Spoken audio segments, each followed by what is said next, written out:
Sheikh Imran Hossein, you are known throughout the world. You have a large following, particularly from what you said at the time of 9/11, but also about geostrategic events.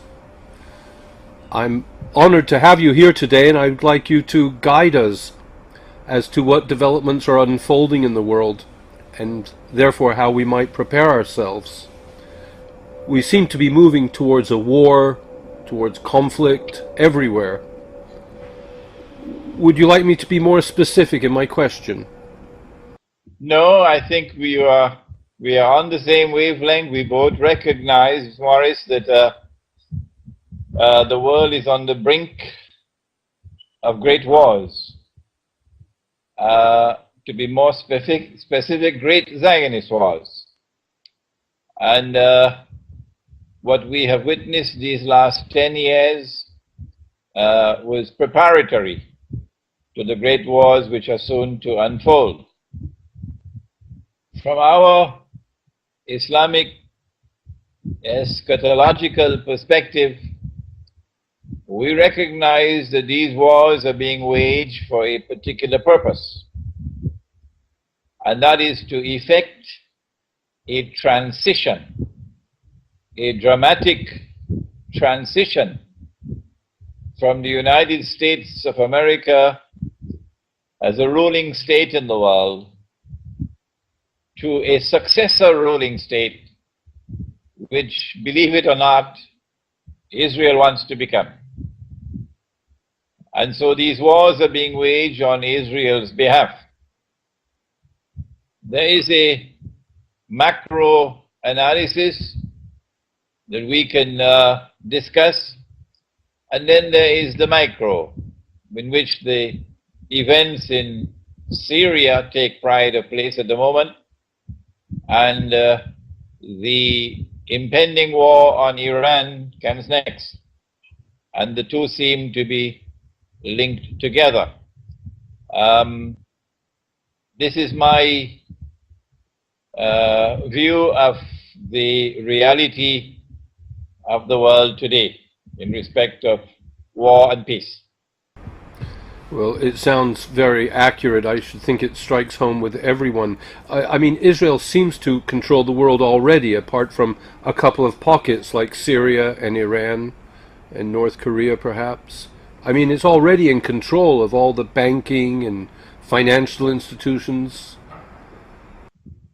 Israel is in control of governments, but not of people.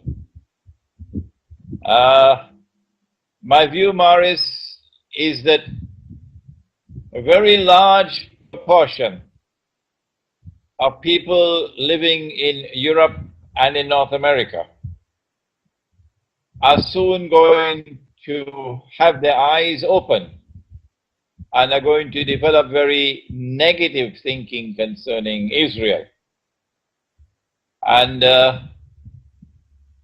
that poses a threat to Israel. Modern Western man is not entirely brainwashed.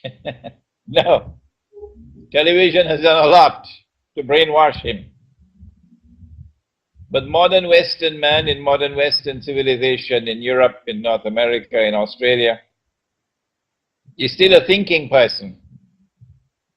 And public opinion has displayed itself several times in the past in opposition to Zionist agenda. For example, on the eve of war against Iraq, I think Britain experienced its largest public demonstration in British history. Yes. That is an indication that you cannot succeed in entirely brainwashing the Western people.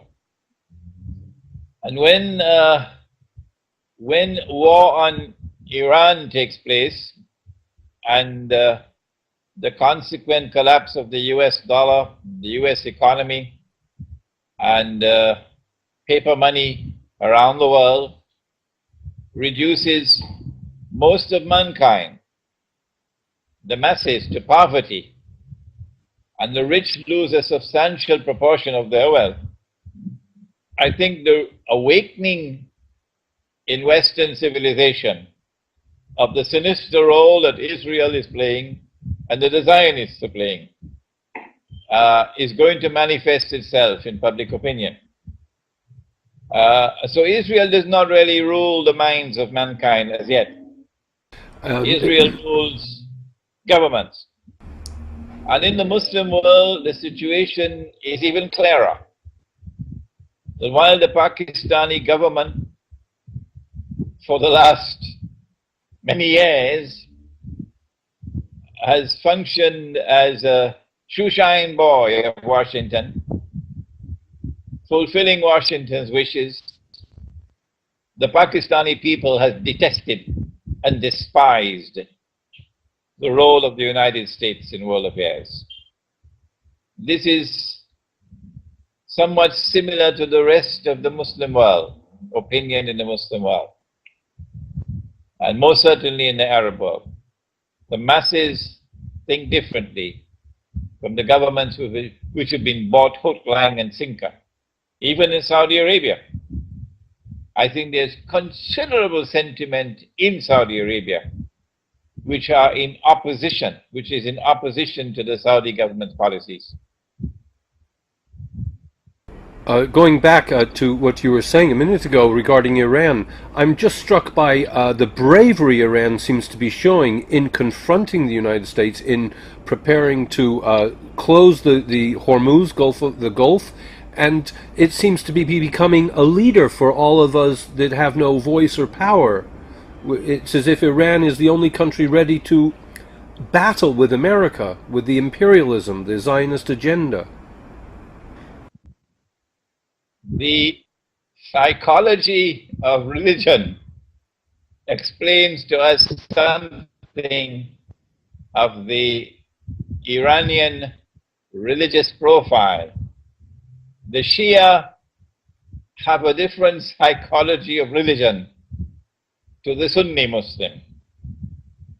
They consider themselves to be an embattled people, a people who have undergone great sacrifice, and they have the spirit of martyrdom in them, because the Shia faith has a large part of its origins located in the martyrdom of the grandson of the Prophet, Allah's blessings be upon him.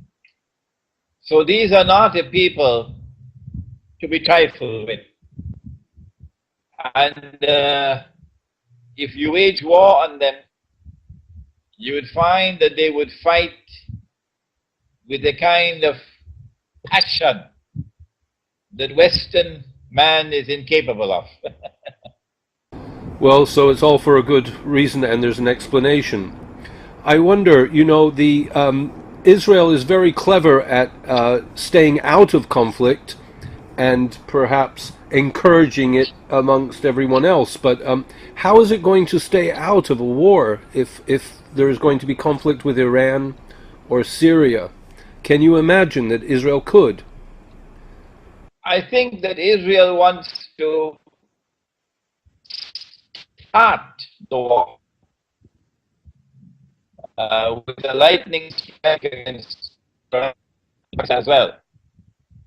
And once Israel starts the war, then the war has to itself produce more wars that would be triggered off by a guiding hand from behind, like the events of 1914 with the assassination of the Grand Duke Franz Ferdinand in Sarajevo.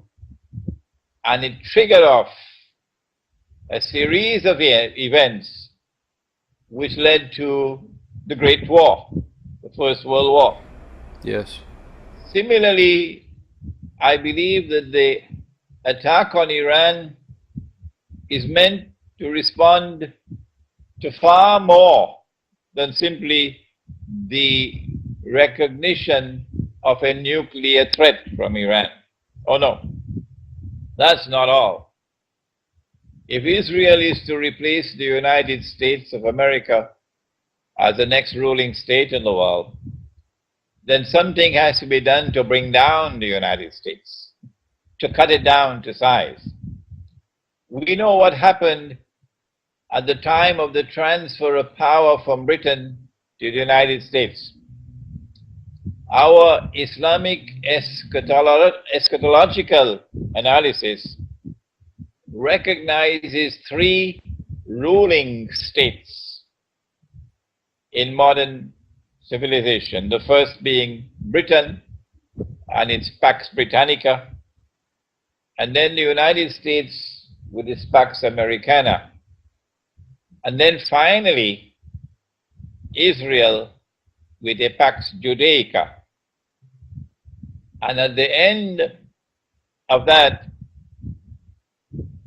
our Prophet, Allah's blessings be upon him, and only a prophet could speak like this, not a normal human being, that a man will arise in Jerusalem.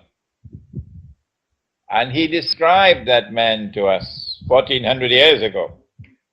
Out there in the desert of Arabia, Morris, a man who never went to school, didn't have a university degree, could not read and could not write, didn't have a single book in his home. And if you showed him his name, he could not recognize his own name. That man described for us an event which is probably about 20 or 25 years away from now, of a man who would arise in Israel, in Jerusalem, ruling the world from Jerusalem. And he would be a Jew. He would be a young man. He'd be powerfully built. He'd have curly hair. This is an exact description of the individual.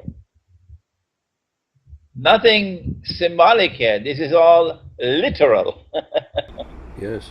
And that man would declare from Jerusalem that he is the Messiah. The term Messiah is something with which modern Western civilization is quite familiar. It is there in Christianity. The Son of Mary is the true Messiah. Every Christian is supposed to believe that. And every Muslim is supposed to believe that. And they do. There are only two people in the world who recognize Jesus, the Son of Mary, as the true Messiah. That's the Christian and the Muslim. So he would declare that he is the Messiah. And we know from our scripture that the Messiah is going to rule the world with a rule which would be just, and that history would end with the advent of the Messiah, and hence the triumph of truth over all rivals. The problem is that this man who would arise in Jerusalem and who would claim to be the Messiah would not be the Son of Mary. No. He would be somebody or someone created by God Almighty and programmed to impersonate the Messiah. The Christians know him as the Antichrist. The Muslims know him as Al-Masih ad-Dajjal, the false Messiah who has a PhD in deception. And so Israel wants to rule the world so that this man can rule the world from Jerusalem. That's why we have had the movement from Pax Britannica and the British sterling pound as a universal currency to Pax Americana and the US dollar taking over from the British pound. And now we are on the verge of the fall of the United States, the decline and fall of the United States of America, so that Israel can replace it. And that decline and fall, of course, is clearly visible to us in the fate which now awaits the US dollar and the US economy, consequently the US economy, but not so clearly apparent in the fate which now awaits the US military. Since 9/11, the United States has been led by its nose, by the Zionists, to enter into one war after another, to the extent that the Zionists have now taken the United States to a stage where it is militarily up to its throat in wars.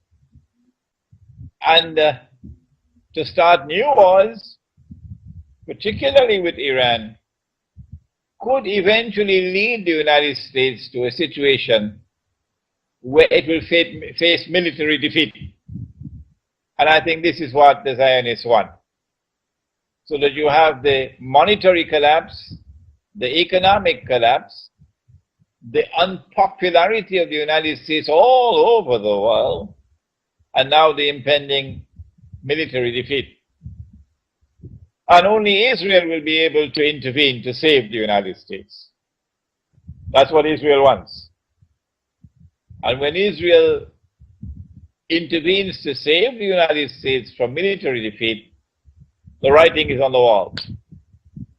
The United States is no longer the ruling state in the world. The curtain is coming down on Pax Americana. And so the attack on Iran, I believe, is meant to provoke a series of wars which will eventually trap the United States and bring about its decline as a ruling state in the world. You referred to Israel's control over governments around the world, which I think we will all accept. But this messianic drive which you've referred to, it seems it's causing destruction in the wars, but there's also theories, people talking about HARP, earthquakes, forest fires. There's a general motivation for destruction. I guess this is to bring about the false Messiah, as you put it. We will have to, if it is possible, conduct sufficient research to be able to provide evidence that some of these so-called natural disasters are not so natural at all.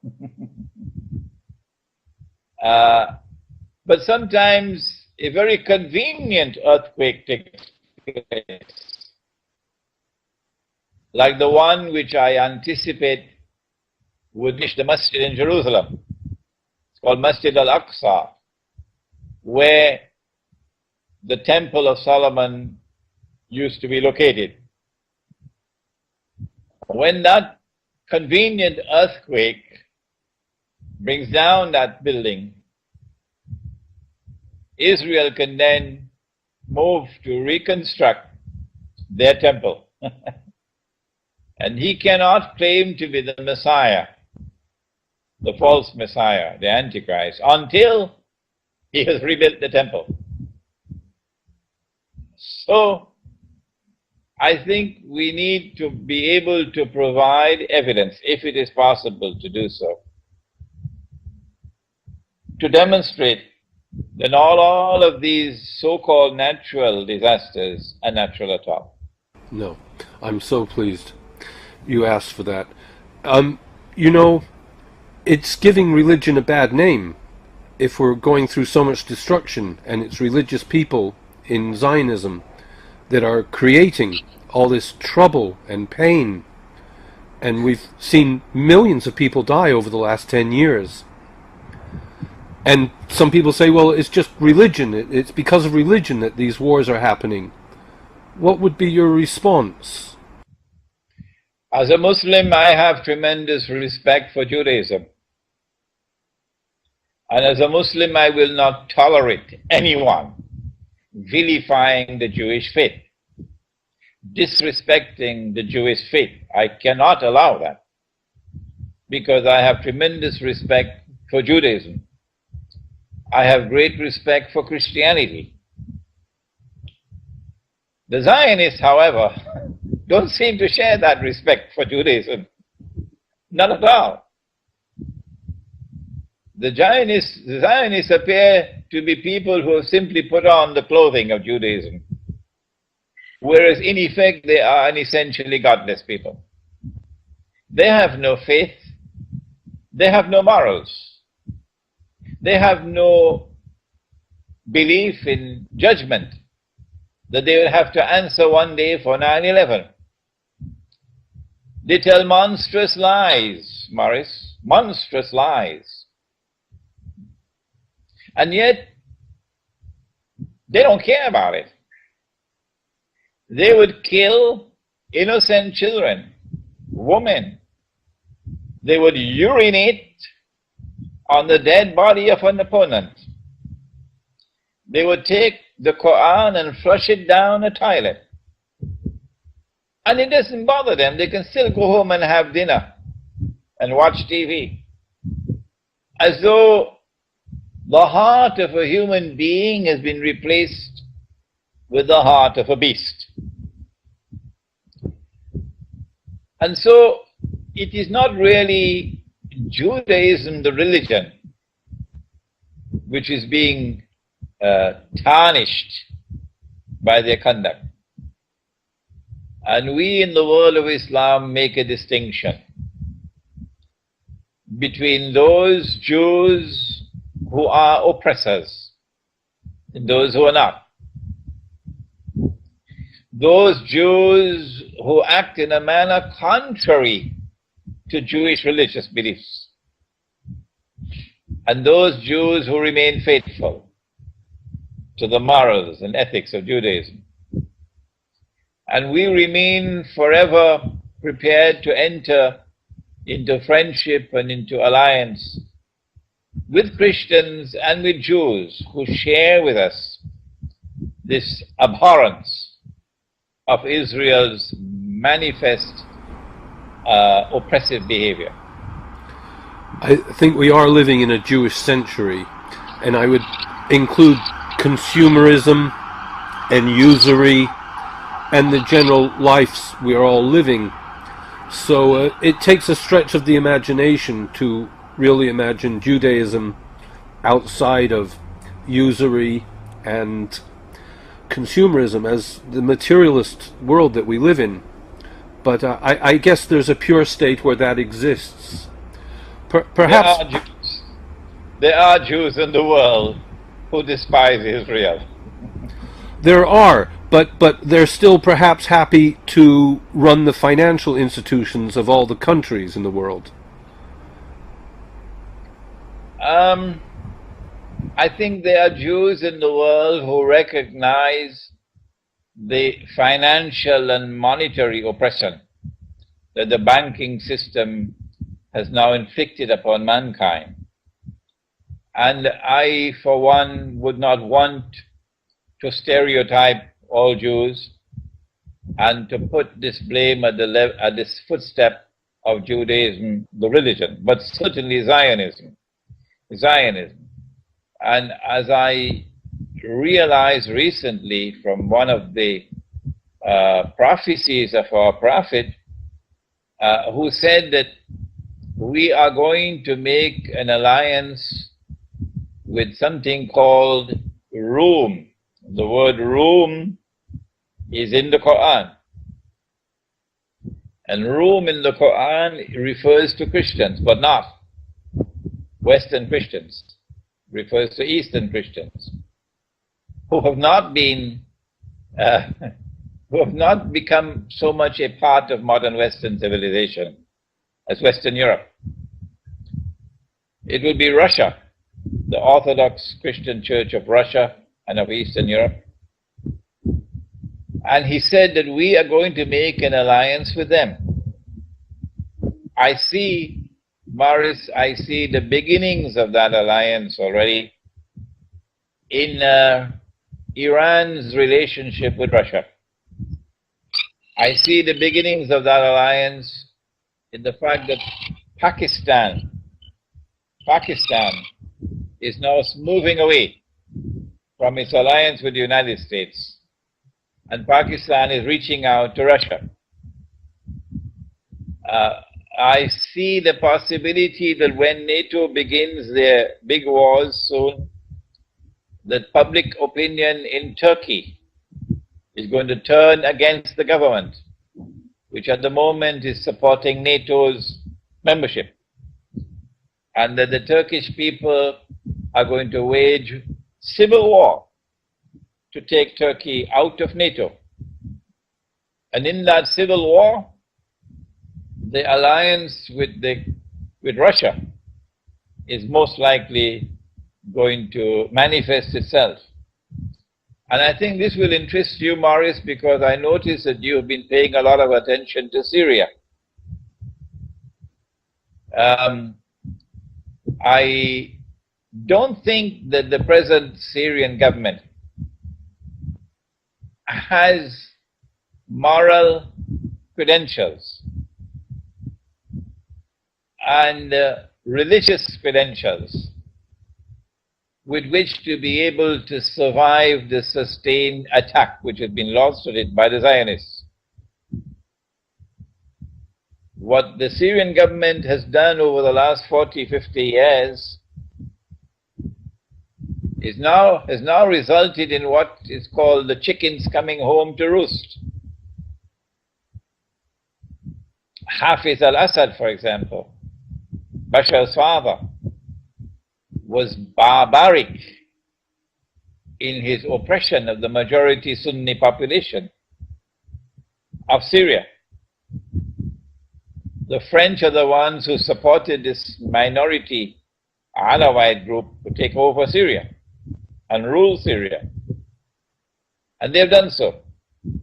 And while they do have some support because of their opposition to Israel and to Zionism, they do have some support in Syria.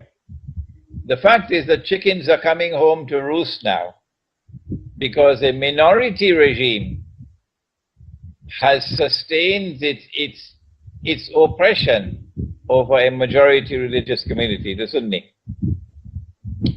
And so my own personal opinion is that on its own, the Syrian regime cannot survive, and that neither Russia nor China would be able to intervene to save the Syrian regime. However, there is the possibility, if it can be articulated in Syria to the Syrian majority Sunni community, that the Prophet spoke of an alliance with Rome. And so you should distance yourself from the Zionists. And in your effort to liberate yourself from oppression and to bring back freedom to your country, you should align yourself with Russia. And if Russia understands the role that Russia can play, Russia can succeed in easing a transition in Syria, a bloodless transition, which would bring the majority community to rule over the country and yet maintain an alliance with Iran and yet maintain an alliance with Russia, and so outmaneuver the Zionist plans over Syria. I don't see any other route open. If you do not, if you do not take an initiative, it's only a matter of time before attrition results in the collapse of the Syrian regime. No, I think my understanding is the ruling regime would probably agree with you wholeheartedly. They see themselves also as a bastion of Arab resistance and resistance against Zionism and pan-Arabism, but they would, I think they will give way, as you have said, under the cloak of elections perhaps, but their main resistance is against Israel. I think they're prepared to see the light as you have described it. I'm surprised to say. Excuse me? There's a second reason why the Syrian regime cannot survive. It's not only because it's a religious minority, a sectarian minority, which has long oppressed the majority Sunni. But in addition to that, it is an essentially secular regime, secular and Arab nationalist.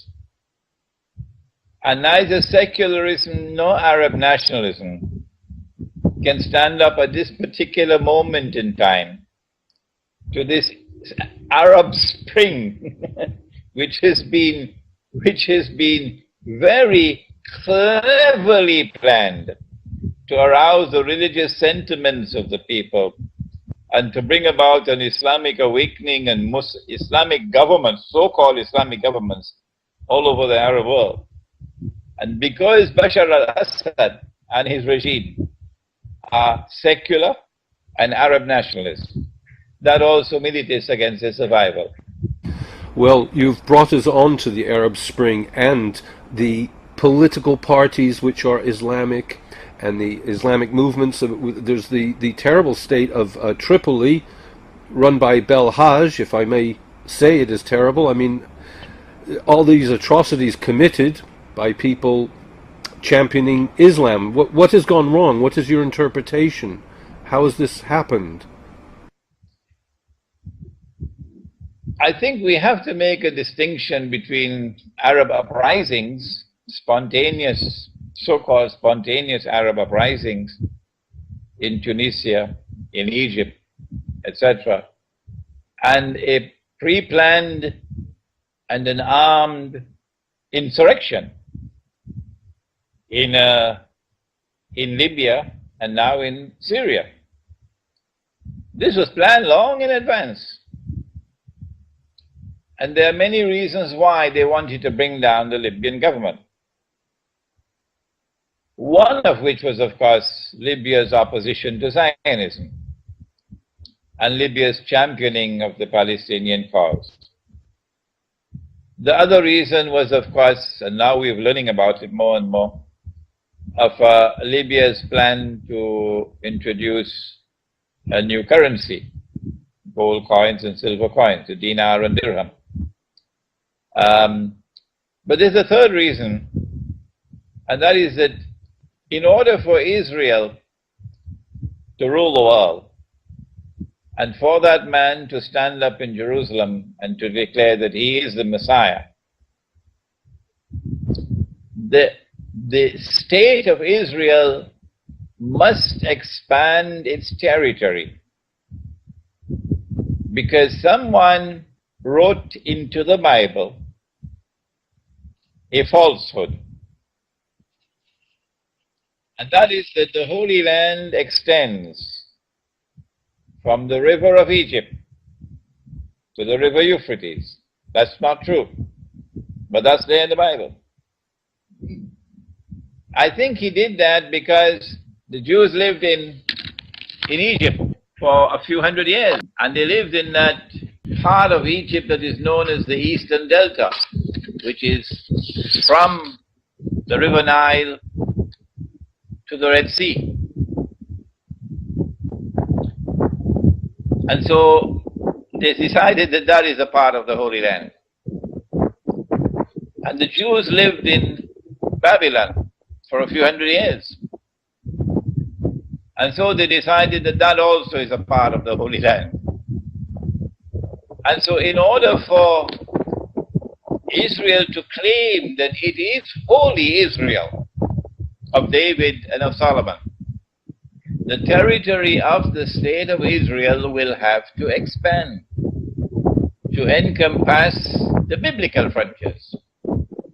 And therefore Israel has to take physical control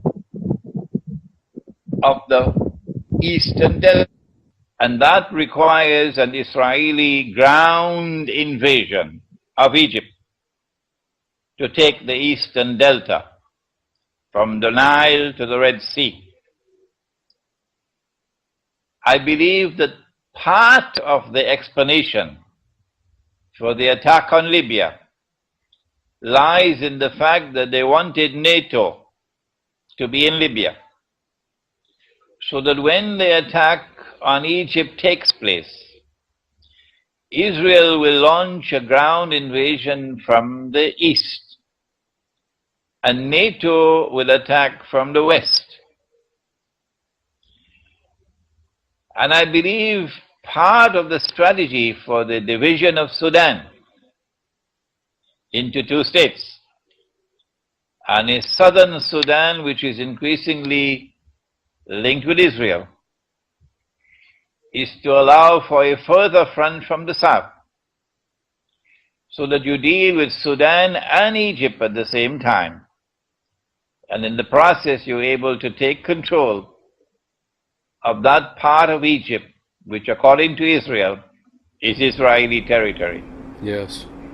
This is my explanation for the long-planned insurrection in Libya.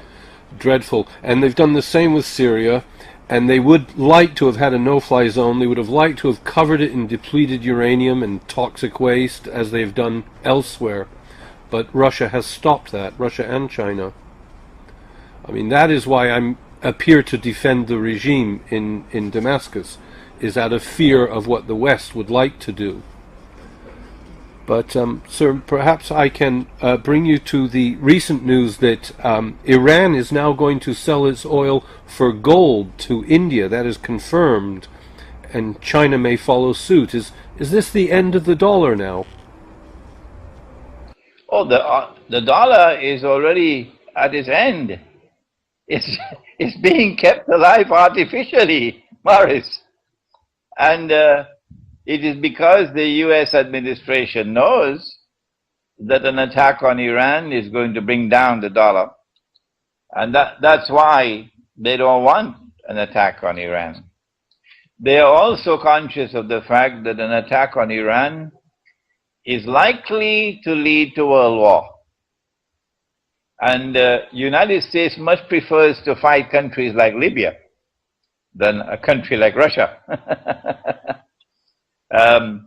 So I do believe that we are seeing a positive development here, that India and Russia and China and Turkey have already declared their intention to disregard and defy the sanctions on Iran imposed by the Americans and by Europe. But what we would like to do, Morris, is to try to bring about an alliance of like-minded people who are opposed to Zionism and to the Zionist quest for world political and economic dominion. If all of us who are like-minded can come together, and that the world of Islam, which stands at the forefront in resisting Zionism today, were to take the lead, not the governments, of course, because the governments, most of them are in the pockets of the Zionists, but the people, that we can come together. A good place to come together would be Venezuela. Mr. Chavez would be pleased to welcome us in Venezuela, and get to know each other and begin networking and try to come up with a common policy and a common front. One of which would be to restore real money, which is gold and silver coins, for trade, and to eliminate the use of the Zionist money. I call it the Zionist money, which has come out of Bretton Woods and the IMF, the paper currencies. Yeah. Yes. Well, that's a very good note to kind of end on. It's a solution. I was going to ask you what we can all do, but in a way you've there encompassed a vision, and you've put Chavez at the top of it, which is a new idea. I've not heard of this before, but it makes sense, where a resistance can be claimed. It's a shame that Zionism has now adopted such a bad reputation and that it's been doing so much evil. It didn't have to go that way, but it has. I guess these people have evolved from Eastern European Jews. Am I incorrect, or am I able to ask you that question? I don't think the European is a bona fide Jew, because a Jew is Semitic. Genetically, he's Semitic. Yes. And the Europeans are not a Semitic people. That's really, yes. And so I make a distinction between the European Jew and the Semitic Jew. But whoever chooses to claim to be a Jew ought to be recognized as a Jew. And so we recognize them as Jews. But Zionism was born out of an obsession of restoring the Jews in their Jewish homeland that God gave to them, and in restoring a state of Israel that David and Solomon had established. And although Zionism has never proclaimed it, in also causing that state of Israel to one day rule the world. Zionism from day one has employed deception. They began by saying all that we want to do is to provide a home for our people. But that was not true. What they wanted to do was to ultimately establish or re-establish Holy Israel and cause that Holy Israel to rule the world. And that will bring an end to history that would validate the Jewish claim to truth. They never said that, but now we know that. Zionism has employed every devious means and every wicked means to achieve that goal, with monetary oppression, economic oppression, cultural oppression, agricultural oppression. And so there is no defense whatsoever, none at all, for Zionism. And we in the world who recognize that must now come together and form a common bond in opposition to Zionism.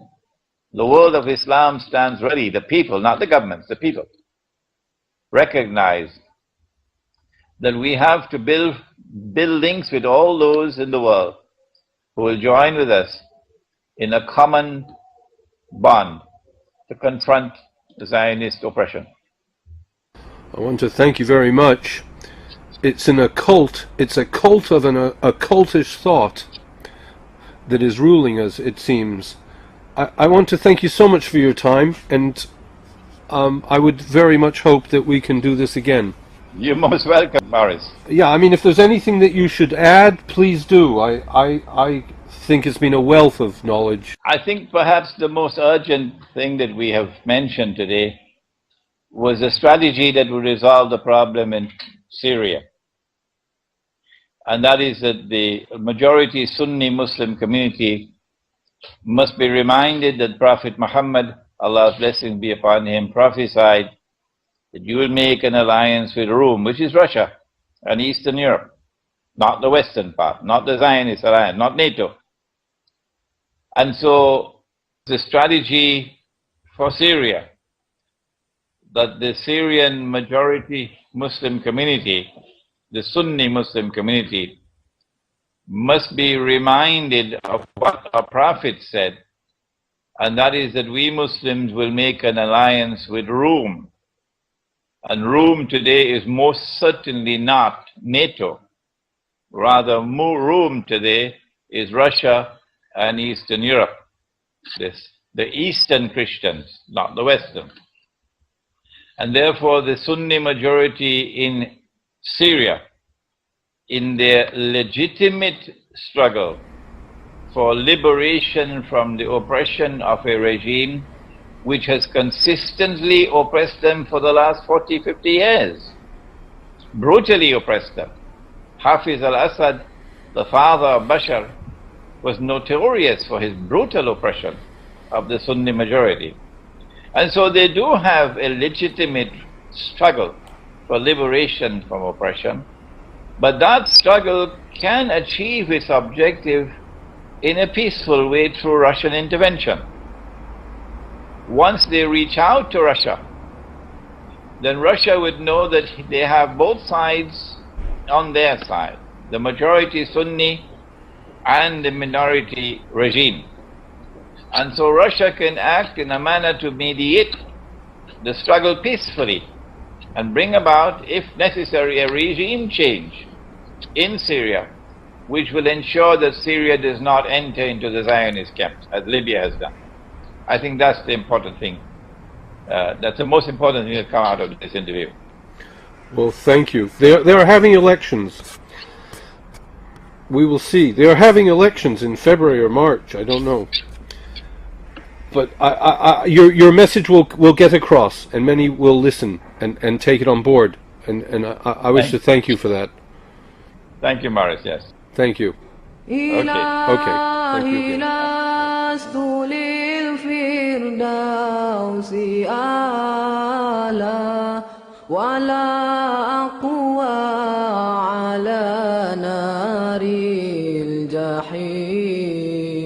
Allah fahab li taubatan waghfir dhunubi fa innaka ghafiru dhanbil azim. Ilahi lasdu lil firdausi ahla wala